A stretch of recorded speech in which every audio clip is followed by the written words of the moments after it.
Исемесез чаршамбы яңалыклары белән эфирда Татарстан хәбәрләренең кичке чыгарылышы. Алар белән мин Люциана Тфольны таныштырам. Бүген безнең программада. Авыл хуҗалыгы тармагындагы әһәмиятле проблемаларга багышланган түгәрәк өстәлләр, сыерларның матурлык конкурсы һәм түбәтәй кигән комбайннар. Менә шушы территорияда урнашкан барлык күрсәтелгән агрегатлар да Татарстан производствосына кагыла. Бүген Казанда Агроволга халыкара авыл хуҗалыгы күргәзмәсе эшли башлады. Бу хакта тулырак Рания Абдрахманова. Казанда җәмәгать автобусларының маршрутлары кыскара. Пассажирларга ике транспорт белән йөрергә туры киләчәк. Дәҗәшен карарбыз ничек булыр? Если автобуслар күбрәк йөрергә башласа, бик әйбәт булыр, конечно. Бу кайсы маршрутларга карый? Фәрүзә Мәҗитова репортажы. Ашлыкны саклау һәм сату өчен заманча җиһазландырылган объект. Молодцы. Здесь этот объект он будет всегда востребован. Яшелзән районындагы элеватор эшчәнлеге белән Илдар Сафиуллин танышып кайтты. Татарстанда сирәк очрый торган балаван лошыннарын үрчетү дәвам итә. Самостоятельно летали, уверенно летали и уверенно охотились. Кышларның яшәү шартлары һәм үзенчәлекләре хакында Инзилә Хөсәйнова. Киләсе атна башыннан Казанда 12 җәмәгать автобусының хәрәкәт итү маршруты кыскара. Әгәр моңарчыларның кайберләре башкаланың бер башыннан икенчесенә кадәр йөргән булса, хәзер үзәккә генә я булмаса метро станцияләренә хәтлегенә барып җитәчәк. Бу үзгәрешләр мәҗбүри чара ди Казанның транспорт комитеты җитәкчесе. Моның сәбәбе нидә? Теманы Фәрүзә Мәҗитова дәвам итә.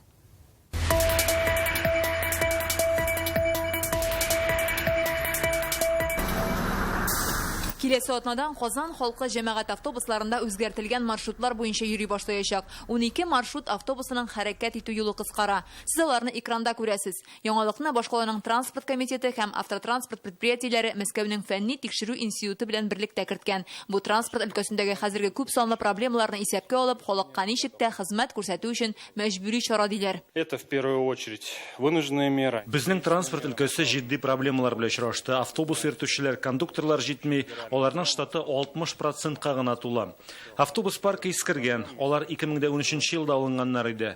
Иң төп сәбәп җәмәгать транспорты тармагына дәүләт ярдәменең тиешенчә булмавы. Это недофинансирование общественного транспорта в целом. Көн саен башкала урамнарына 700 автобус маршрутка чыга. Аларда 1000 якын йөртүче һәм кондуктор эшли. Тик штат тулы булсын өчен тагын шуның кадәр хезмәткәр кирәк. Әйтик, икенче автотранспорт предприятиесенә бүген 250 автобус шоферы җитми. Сами видите, наверное, за рулем, что, к сожалению, многие люди это люди приезжие. Үзегез күреп торасыз, автобусны йөртүчеләр якын чит илләрдән килүчеләр. Алар бөтен таләпләрне үтәп, пассажирларны ихтирам итеп эшләсен өчен тырышабыз. Без якын тирә төбәкләрдән кешеләрне эшкә көтәбез. Аларга яшәү өчен шартлар булдырыла. Тиздән 3нче тулай торакны кулланылышка тапшырабыз. Автобусларның маршрутлары кыскартылгач, йөрү ешлыгы арта диләр. Әйтик, икенче маршрут автобусы Әмәт метро станциясеннән Юдино бистәсенең Привокзальный урамына кадәр хәрәкәт итә. Хәзер ул Юдиныга барып җитми, Цумга тиклегенә йөриячәк. Шул ук вакытта 30-нчы автобус маршрутын Привокзальный урамына кадәр озайтканнар. 40-нчы маршрут транспорты хәзер Щербаковка бистәсеннән Ленин исемендәге Мәдәният сараена кадәр генә хәрәкәт итәчәк. Моңарчы ул Гаврилов урамына чаклы бара иде. 62-нчы автобус маршруты Салават күпереннән Яшлек метро станциясенә кадәр кыскартылган. Моңарчы ул су спорты төрләре сараена кадәр йөри иде. 63-нчы автобус Левченко бистәсеннән Яшлек метро станциясенә кадәр генә йөри. Моңарчы ул Имәнлек урамына кадәр хәрәкәт итә иде. Технический урамыннан алып Дәрвишләр бистәсенә кадәр баручы 25-нче автобус һәм Лагерный бистәсеннән Кием базарына йөрүче 49-нчы маршрут транспорты бөтенләй бетерелә. Бу юлларда йөрүчеләр башка маршрутлардан файдалана алачак. Автобусларның маршрутлары үзгәргәч, шәһәрнең бер башыннан икенчесенә 2 яисә 3 транспорт белән барып җитәргә туры киләчәк. Вакыт буенча бу тизрәк булачак дип ышандыралар. Чөнки хәзер тукталышларда кайбер автобусларны 1 сәгать ярым көтәргә туры килә. Моннан соң алар 15 минут сайын йөриячәк дип ышандыра транспорт белгечләре. Тукталышта автобус көтүче пассажирлар үзгәрешләр хәерлегә булсын дигән өметтә. Кайбер маршрутларны вообще үзгәртергә кирәк менә. Карап, чыгып менә начальство шунда инде кешеләр белән аралашып күп маршрутларны. Зорлана кеше бик каты. Менә бу 37 юк диләр инде. Нормально устраивает меня. устраивает, куча бутерброда была. Минем проездной, пенсионный. Все, а у меня проблемы yok. Дискриминация. Моңарчы 62-нчы автобусны Осиново бистәсенә йөртүдән туктаттылар. Хәзер безгә 36-нчы бердән бер маршрут калды. Хәзер 62-нчы маршрут автобусы Салават күпереннән Мәскәү базарына кадәр генә йөри башлый. Анда яшәүчеләр канәгать булмаячак. Кешенең кесәсенә суга инде. Дәлешен карарбыз инде ничек булыр. Если автобуслар күбрәк җөрергә башласа, бик әйбәт булыр иде, конечно. Казанның җәмәгать транспортына кагылышлы үзгәрешләр турында тулы мәгълүмат экрандагы адрес буенча электрон порталда урнаштырылган. Фәризә Мәҗитова, Әнвәр Шәрифуллин, Яңа гасыр каналы. Ботулизм белән зарарланган 2 кешене Казан йогышлы авырулар хастаханәсеннән чыгарганнар. 8 Татарстанлы дәвалануын дәвам итә.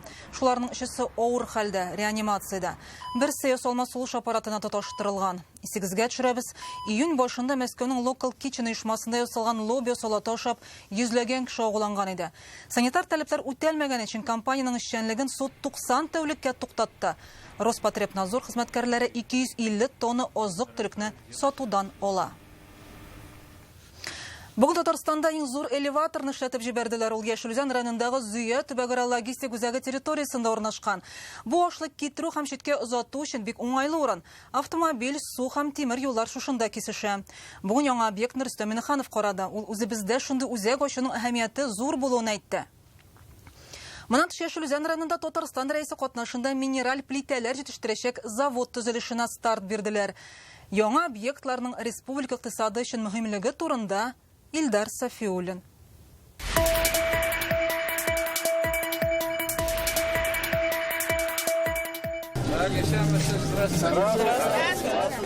Поздравляем вас с прекрасным объектом. Спасибо. Рөстәм Миннеханов элеватор хезмәткәрләрен сәламләп, әлеге корылманың замана таләпләренә туры килүен әйтте. Рәис бу объектның бик әһәмиятле булуын, аны тагын да киң җәелдергә кирәклеген искәртте һәм халыкның хезмәт хаклары белән дә кызыксынды. Зарплату платишь, что ли? Платят стабильно. Да? На уровне рынка. А рынок какой у вас? Зеленодольский рынок или Альметьевский? Ближе к Казанскому. Ближе к Казанскому. Да. Ну, нормально, если ближе к Казанскому. Нет, молодцы. Здесь этот объект, он будет всегда востребован. Бу элеваторда бер юлы 112 мең тонна ашлык сакларга мөмкин. Мондый зурлыктагы иген саклау урыны Татарстанда әлегә юк иде. Аңа ихтыяҗ зур була. Бүгенге көндә коллектив 35 кеше, киләчәктә коллектив 70 кешегә кадәр комплектовация ителә. Современная технология полностью автоматизированный, бөтен булган оборудованиелар, российское изготовление.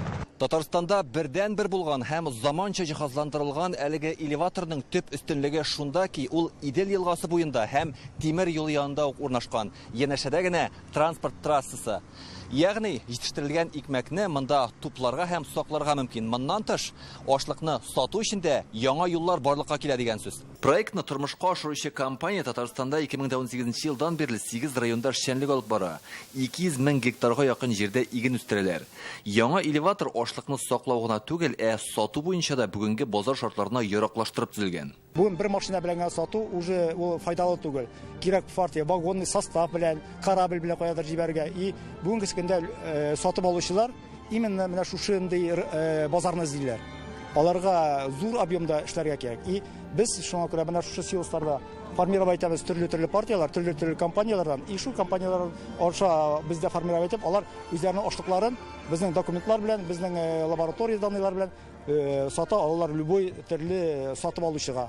Уже үзебезнең вагоннарыбыз бар безнең. Яңа элеватор 2025 елда тулы кешене эшли башлар дип көтелә. Ул чакта инде ул елына 450 мең тонна ашлык кабул итә алачак. Бүген Татарстанда 45 элеватор бар. Аларда 2,5 миллион тонна ашлыкны саклап була. Әлеге элеваторда тирәк күрше районнарга да хезмәт күрсәтеләчәк. Да, Красновосток дошли, Августагрда дошли, Кайбич районлар, Апаслы районлар, Буадан, Яшелүзән районнар. Бу элеватор ул иш урыннары да бирә, зур зарплата да бар. Без Александр Михайлович Усковка бик рәхмәтле. Делаем из этого сэндвич-панели. Ну и сама... Срок хранения какая? Срок эксплуатации. Ваты? Да. 50 лет минимум, правда, не точно. Бүген Яшелүзән районында республика икътисады өчен тагын бер әһәмиятле вакыйга булды. Биредә биналарны җылыту өчен кулланылачак материаллар җитештерүче завод төзелешенә тантаналы рәвештә башлангыч бирделәр.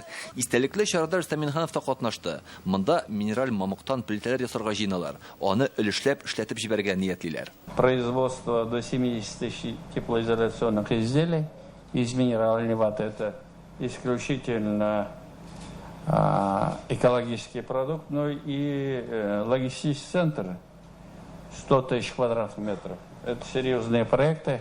Пожелаем нашим инвесторам успешной работы. Добрый час, хайрлы сагатта. Бинаның гомуми мәйданы 20 000 квадрат метр. Җитештерү корпуслары, идарә офислары һәммәсе дә бер түбә астында урнаша. 2027 елда беренче линияны эшләтеп җибәргә җыеналар. Завод ачылгач, ким дигәндә 100 кешегә яңа эш урыны булачак.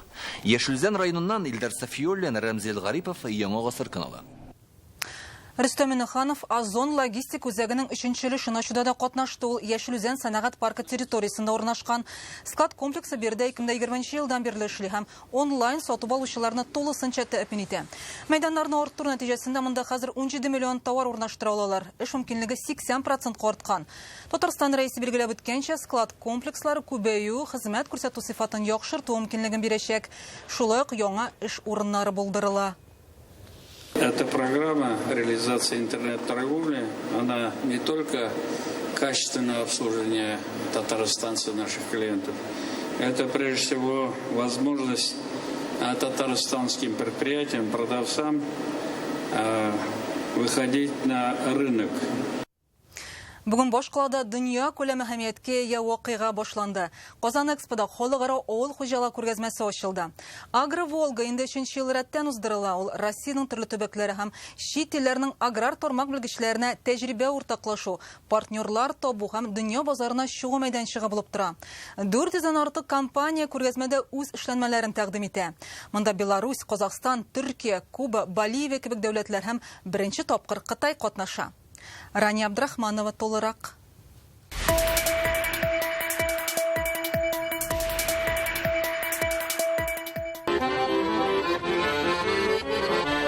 Татар киләре узышчы трактор, эшпешмак игүче түбәтәйле һәм калфаклы комбайннар. Быелгы Агро-Волга халыкара авыл хуҗалыгы күргәзмәсе күләмле булуы белән дә, миллилеге белән дә җәлеп итә. Шулпан исемле комбайннар күргәнегез бар идеме әле? Шундыйны Башкортстанда җыялар. Шулпан чөнки Башкортстанда ул бит инде ирдәнге йолдыз дип атала. Аларны шулай уйлап тапканнар, безгә дә исеме бик ошады. Бүген Казанда шундый 400-дән артык оешманы бер мәйданга җыйган Агро-Волга күргәзмәсен тантаналы төстә ачтылар. Ул аграр тармакта яңа хезмәттәшлек җипләре булдыру, эшчәнлекне тагын да нәтиҗәләргә итү, халыкара базарга чыгуны күздә тота. Авыл хуҗалыгы министры кунакларны сәламләп, шуңа басым ясады. Проведение ежегодного мероприятия стало Ел сайын уздырыла торган бу вакыйга тәҗрибә уртаклашу, килешүләр төзү, алдынгы казанышларны тәкъдим итү мәйданына әйләнде. Күргәзмә авыл хуҗалыгы тармагы үсеше өчен тагын да зуррак нигез булыр дип ышанам. Күргәзмә киң кырлы экспозиция һәм эшлекле форумны берләштерә. Быел анда беренче тапкыр Кытайда җыелган техниканы тәкъдим иттеләр. Бу комбайннарда, йөк машиналары, тракторларда, моңарчы Россиядә күрелмәгән трициклда авыл хуҗалыгы өчен уңай диләр.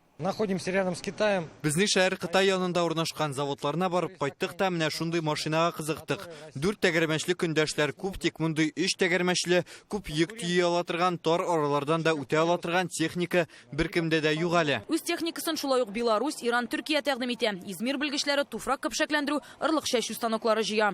Biz bunun araştırmasını yaptık. Çünkü burada belli bölgeler. Монда килгәнче Россия базарын өйрәндек. Татарстанның кайбер районнарында чәчәкләр, теплицада яшелчә үстерүнең яхшы оештырылганын күрдек.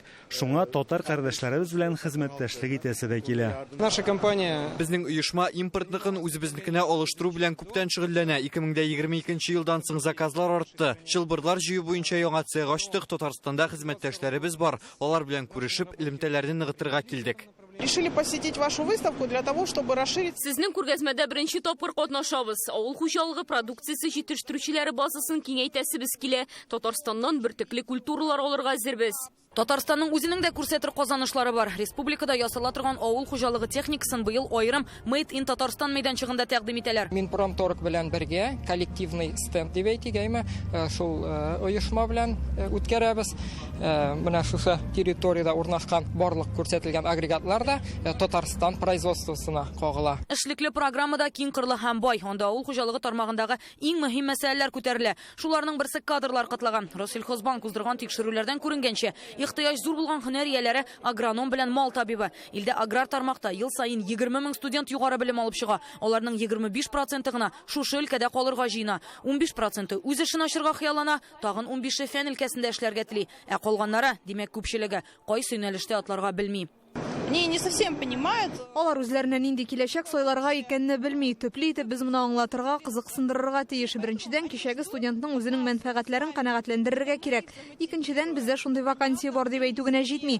Белгечләрне күрсәтергә, очрашулар, бәйгеләр оештырырга, мәктәпләр белән эшләү мөһим. Агроволга күргәзмәсе дә моңа әйбәт үрнәк. Авыл хуҗалыгы тармагын иминиятләштерүгә дә елдан-ел зур игътибар бирелә. Быел хуҗалыклар чәчү җирләренең 23% иминиятләштергән. Растениеводство в большей степени, конечно, оно подвержено. Үсемлекчелек тармагына табигать көйсезлеге дә тискәре йогынты ясый. Әйтик, безнең күзәтүләр буенча соңгы 20 елда республикада 3 ел ярым сайын җәй кыры килә яисә кырау сугу сәбәпле быел язын кайбер мәйданнарны яңадан чишәргә туры килде. Бу өстәмә чыгымнар шулай ук Татарстанның көньяк көнчыгышына югары температуралы кыры җил дә зыян салырга мөмкин. Бәйгеләргә килгәндә бүгін күргәзмә кысаларында Агроволга шибәре конкурсы башланды. Ул 3нче тапкыр уздырыла. Татарстанның 40 хуҗалыгыннан 80 тоннаны нәселе, аннан киләчәктә күпме сөт савып булачаклыгына карап, мәртәбәле жюри бәяли. Терлекләрне төрле күрсәткечләр буенча бәялибез. Тона киләчәктә нинди сыер булыр, шуны да карыйбыз. Матур кыяфәтләрне өстәп, аларның күп сөт бирүчәнлеккә йогынты ясаган факторларны билгелибез. Халыкара авыл хуҗалыгы күргәзмәсе 3 көн дәвам итә. Иртәгә аның эшчәнлеге белән Татарстан рәисе Рөстәм Миңнеханов танышыр дип көтелә. Шулай ук иртәгә чараның иң көтеп алынган вакыйгасы тракторлар узышы оештырыла. Җомга көнне күргәзмә кысаларында беренче тапкыр мөгезле эре терлекнең тоякларын кисү буенча халыкара турнир була. Рания Абдрахманова, Данил Филатов, Яңа гасыр каналы. Бүген Агроволга халыкара күргәзмәсендә йөзләгән оешма авыл хуҗалыгын тармагындагы алдынгы казанышларын тәкъдим итте. Алар арасында Орчаның Техно-Арск җәмгыяте дә бар. Ул Татарстанда терлекчелек комплексы өчен тимер җиһазлар ясый торган бердән-бер оешма. 2016 елдан бирле эшлиләр. Соңгы елларда импортка алмашка йөз тоталар. Җайланмаларын Татарстаннан тыш Мәскәү, Түбән Новгород, Ярославль, Калуга, Сибир якларында да яратып кулланалар. Кайнар цинк белән цинкланган. Техно-Арск җәмгыяте җитештергән яңа тире чыгару җайланмасы 1 ел эчендә 50дән артыкны ясап, Теләче, Кукмара, Түбән Новгород, Ярославль фермаларында урнаштырганнар. Элеккегеләрен 20 ел куллансалар, монысы ким дигәндә 25 ел хезмәт итәчәк. Канадада эшләнгән Хул компаниясының аналогы. Чит илдән кертү тыелгач, без аны тиз генә үзебездә ясадык. Без куелган срокта ясап бирә алабыз.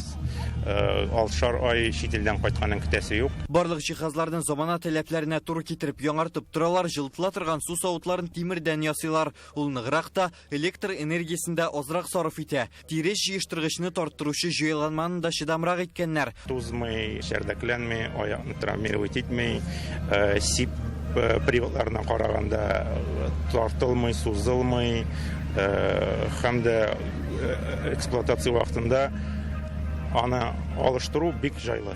Техно-Арскның җитештерү мәйданнары Орчада урнашкан эшләнмәләрен кечкенә фермаларга да зур терлекчелек комплекслары эчендә яраклаштырып ясыйлар.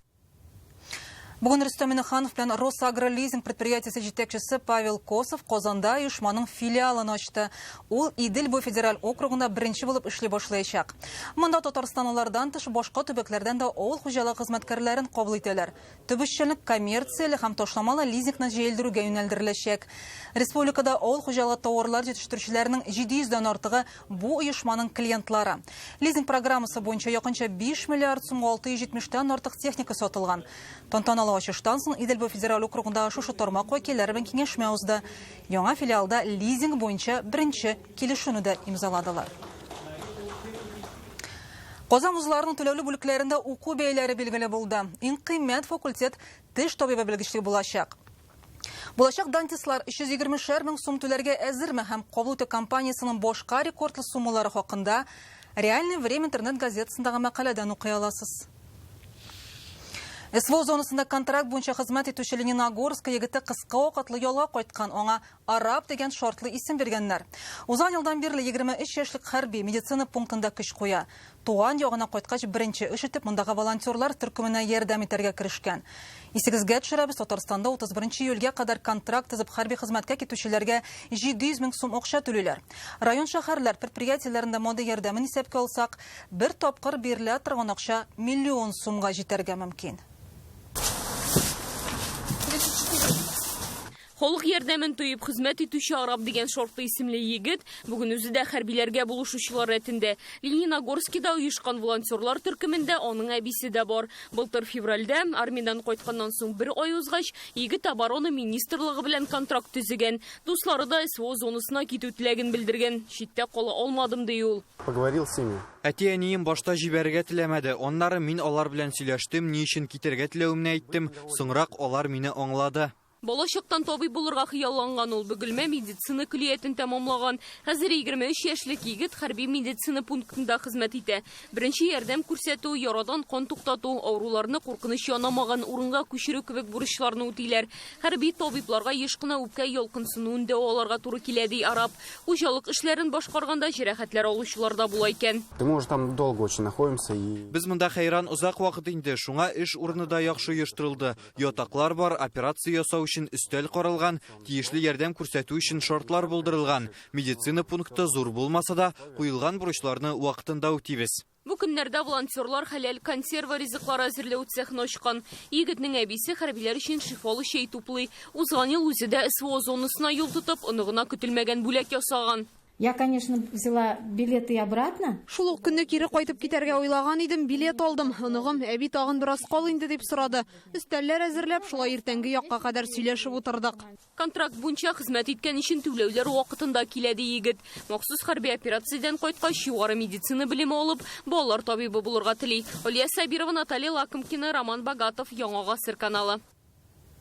М14 микрорайонында Мәгариф илкүләм проекты буенча төзелүче гаилә күп профильле лицее 68%-ка әзер.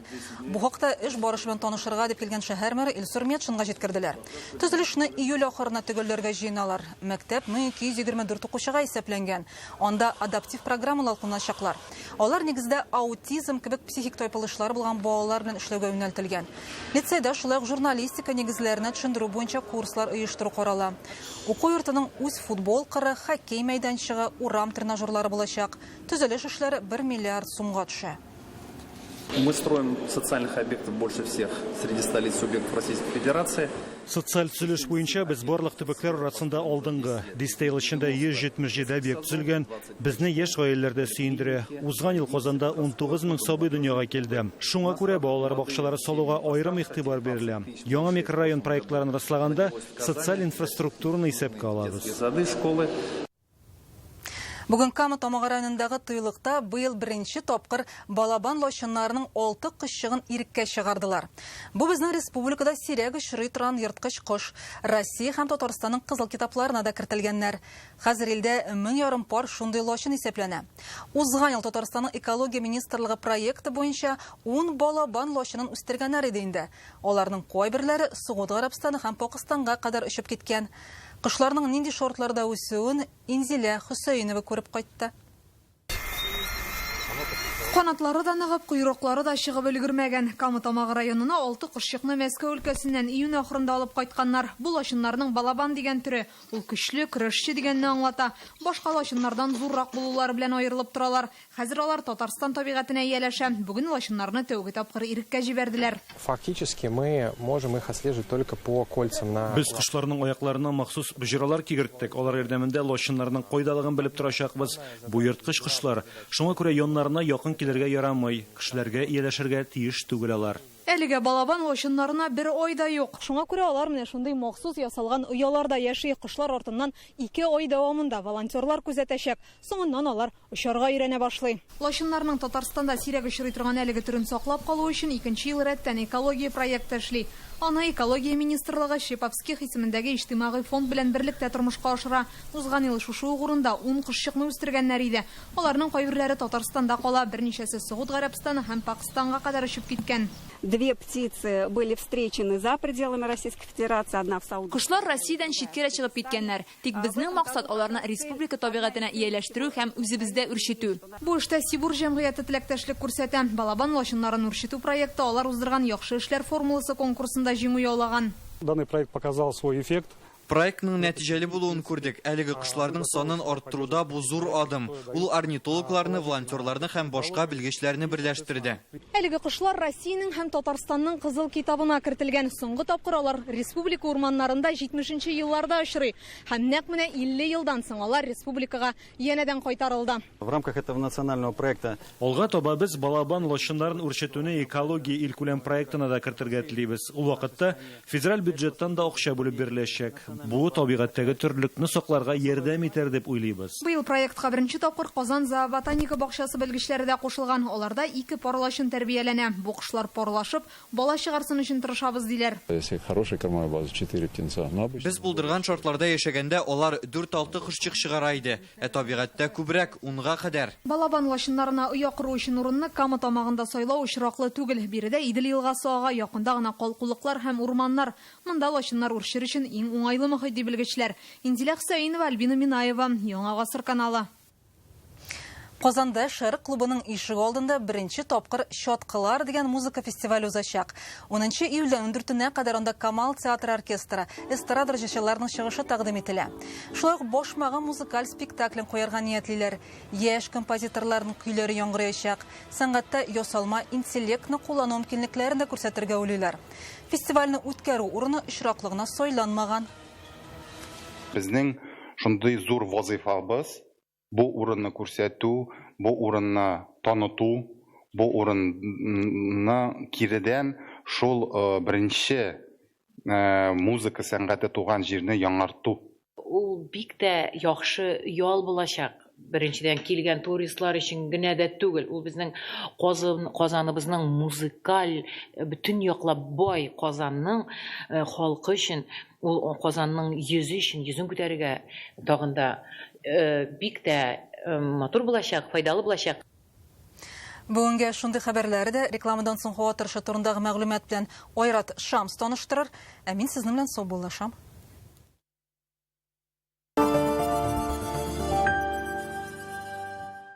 Мамадыш районының югары Кыйрлы авылында Сабантуй. Күңелле уеннар, көрәш һәм зур бүләкләр. Бәйрәмнең кунаклары Филус Каһиров һәм Марат Яруллин. 6 июль көнне югары Кыйрлыга рәхим итегез. Продсклад Победа. Макароны Барилла 450 грамм 84,90. Вареники с картофелем и луком 600 грамм 109,90. 12 июльдә Камал театры 118-нче сезонын яба. Зәңгәр шәл спектакле 150-нче тапкыр уйналачак. Ашыгыгыз, сезон ябылуга санаулы көннәр калды. Билетлар сатуда 12 яшьтән өлкәннәр өчен. Весна. Гормоны в расцвете. Анализы на гормоны в гемотест. Проверка щитовидной железы. Обмены веществ мужского и женского здоровья.